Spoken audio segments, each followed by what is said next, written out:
আপনারা দেখছেন খবরের সন্ধানে, সবার আগে সবার পাশে। পুরনো একটা বলাগড় থানার কেস, সেই কেসে 25 জনের সাজা হয়েছে।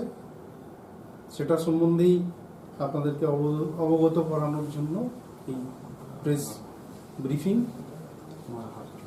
2017 সালের 21শে জানুয়ারি কল্যাণীর একজন প্রফেসরের স্ত্রী এবং তার কন্যা তার ড্রাইভারের সঙ্গে তাদের গাড়িতে করে বলাগড় থানায় আসেন মেড সার্ভেন্টের সন্ধান করার জন্য।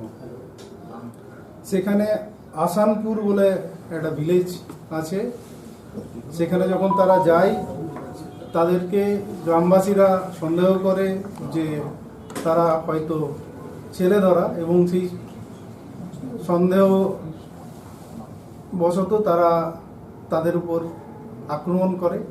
পুলিশের কাছে খবর আসে, পুলিশ ওখানে যায়, কর্তব্যরত পুলিশ অফিসারদের উপরও আক্রমণ হয়। অবশেষে পুলিশ তাদেরকে রেস্কিউ করে নিয়ে আসতে পারে। এই ঘটনার পরিপ্রেক্ষিতে বলাগড় থানায় 17 সালে 21/1/2017 কেস নাম্বার 17/17 রেজিস্টার করা হয়। পুলিশ সমস্ত দিক খতিয়ে দেখে ইনভেস্টিগেশন করে খুব তাড়াতাড়ি চার্জশিট সাবমিট করে। তারপরে আমাদের চুঁচুড়া কোর্টে দীর্ঘ সময় ধরে এই কেসটার ট্রায়াল চলে, এবং অবশেষে গতকাল অর্থাৎ 19/2/2026 25 জনকেই দোষী সাব্যস্ত করা হয় এবং কাস্টাডি নেওয়া হয়। আর আজকে তাদের এগেনস্টে সাজা ঘোষণা করা হয়। আমাদের মধ্যে আজকে উপস্থিত আছেন আমাদের লার্নেড পিপি স্যার, চুঁচুড়া কোর্টের আমাদের ডিস্ট্রিক্টের উনি প্রধান পিপি আছেন। তো আমি স্যারকে রিকোয়েস্ট করব যে ইনস অ্যান্ড আউটস অফ ট্রায়াল উনি যদি আমাদেরকে বলে দেন। দেখুন, প্রথমে একটা কথা বলি যে 2025 সালে হুগলি রুরালে 33টা সাজা হয়েছে। প্রথমে সেটা না বললে ঠিক বলা হবে না। অর্থাৎ হুগলি রুরাল পুলিশ কতটা সূক্ষ্মভাবে এবং কতটা ভীষণ স্পিডে সমস্ত পুলিশের তদন্তটা কমপ্লিট করছে এবং ঠিক মতো সাক্ষী আনছে বলে কিন্তু এইভাবে সাজার সংখ্যা প্রত্যেক বছর লাফিয়ে লাফিয়ে বাড়ছে। এবং আপনাদের জ্ঞাতার্থে জানায়, পশ্চিমবঙ্গে হুগলি জেলার মতো এত সাজা কিন্তু কোনো জেলা দিতে পারছে না। তার জন্য আমার যে টিম আছে, আমার প্রসিকিউশন টিম, তারা তো নিঃসন্দেহে কাজ করছে, কিন্তু তারা কাজ করছে তখনই যখন পুলিশ ঠিক তদন্তটা করে সাজার মতো ভাবে তদন্তটা করে সেটা আমাদের কাছে দিচ্ছে, তখনই কিন্তু আমাদের কাজটা শুরু হচ্ছে। এই কেসটা যেটা আমাদের অ্যাডিশনাল এসপি সাহেব বললেন, একদম পুঙ্খানুপুঙ্খভাবে উনি বলে দিলেন যে 2017 সালের কেস।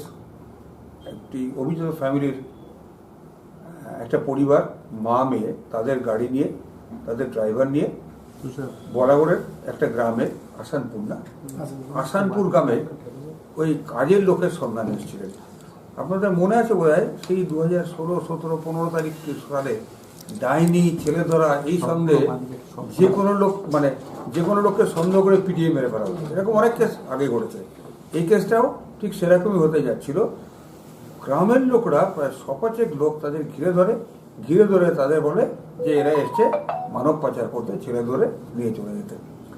তখন তাদের বিচ্ছিন্নভাবে মারধর শুরু করে এবং তাদের একদম প্রাণে মেরে ফেলবার উদ্দেশ্যে তাদের গাড়িতে আগুনও ধরিয়ে দেয়।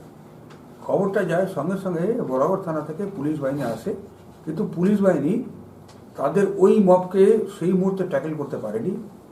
তখন আরও পুলিশ ফোর্স আসে এবং সেই পুলিশ ফোর্স আসার পরে তখন এই যে পরিবারটা তাদের মারধর করা হচ্ছিল তাদের সেভ করে।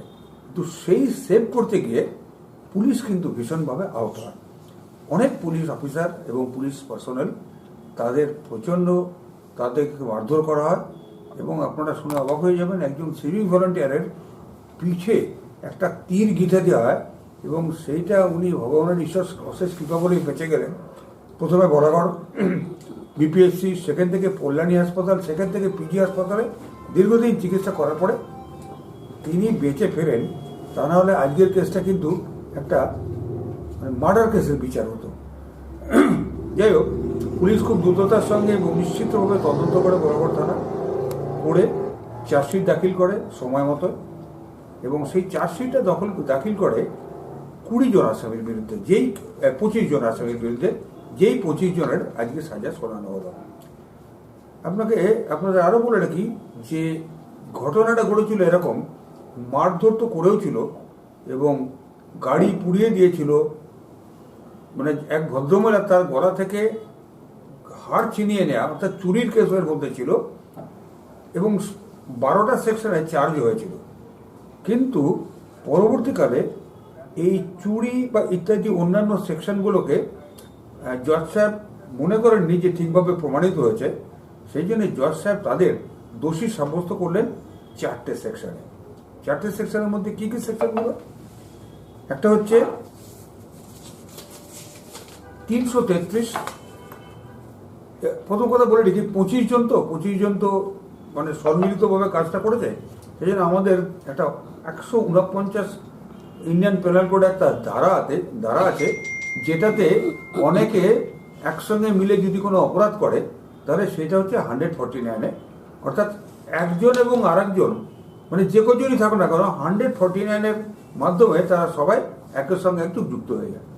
ঠিক এই জন্যে এখানে ওই 333 অর্থাৎ পুলিশকে মারধর করেছে, এই 333 রেড উইথ 149 একটা সেকশন গেল। আর হলো কি 326, তাদের ওই যে বললাম তীর যে মেরেছে বিভৎসভাবে তাদের ক্ষত হয়েছে, 326 রেড উইথ 149। আর একটা হলো কি তাদের পুড়িয়ে মারবার চেষ্টা করেছিল, সেই জন্যে সেটা ছিল 435 রেড উইথ 149। গাড়ির মধ্যে তাদের পোড়ানোর জন্য ধারাটা ছিল 435 রেড উইথ 149। আর একটা সেকশন হচ্ছে ওই যে তাদের প্রাণে মেরে ফেলার চেষ্টা করেছিল, এই জন্যে 2 জনের বিরুদ্ধে চার্জটা হলো ওই অ্যাটেম্প্ট টু মার্ডার, অর্থাৎ 307 রেড উইথ 149।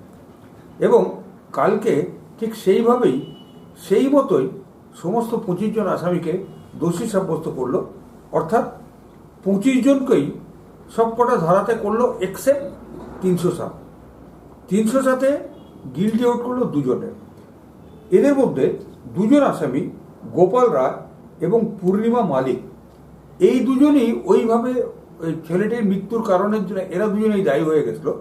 মানে তাদের মারার ফলে পুলিশ অফিসারদের মৃত্যু হতে পারতো বা পুলিশ পার্সোনালদের মৃত্যু হতে পারো, সেই জন্য তাদের গিল্টি আউট করেছিলেন 307 রেড উইথ 149। আজকে ঠিক সেই একইভাবে সাজা শোনানো হলো। প্রথমেই বলি যে ওই যে 2 জন যাদের নাম হচ্ছে গোপাল রায় এবং পূর্ণিমা মালিক, 25 জনের মধ্যে তাদের 2 জনকে 326 এবং 149 এই ধারাতে যাবজ্জীবন কারাদণ্ড এবং সেই সঙ্গে 5,000 টাকা ফাইন, অনাদায় 3 মাসের জেল সাজা শোনানো হলো। এটা শুধুমাত্র ওদের 2 জনের জন্য। এইবার বাকি যে 23 জন প্লাস এই 2 জন, টোটাল 25 জনদের সাজা শোনা হলো কিভাবে? তাদের সাজা শোনানো হলো ওই পুলিশকে মারধর করেছে, পুলিশকে কাজ করতে বাধা দিয়েছে, 333 রেড উইথ 149। তারপরে হচ্ছে তাদের ভীষণভাবে মারধর করেছিল, গ্রেভিয়ার সার্চ যেটাকে আমরা বলি, 326 রেড উইথ 149। আর একটা হলো কি তাদের পুড়িয়ে মারার চেষ্টা করেছিল, 435 রেড উইথ 149।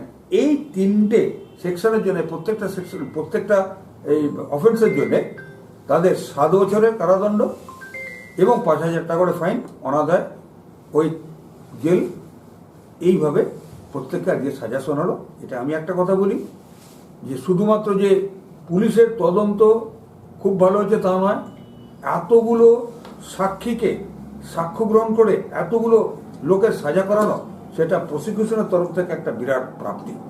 এবং এই কেসটা আমি মানে প্রসিকিউশনের তরফ থেকে পরিচালনা করার জন্য দিয়েছিলাম জয়ন্ত সাহাকে, তিনিও উপযুক্তভাবে এটা করেছেন। তার ফলে আজকে পুলিশেরও এটা একটা বিরাট জয় এবং সরকারি পক্ষের তরফ থেকেও এটা একটা বিরাট জয় বলে মনে করি। এটা একটা ভীষণ সুন্দর বিরাট বড় সাজা হয়েছে।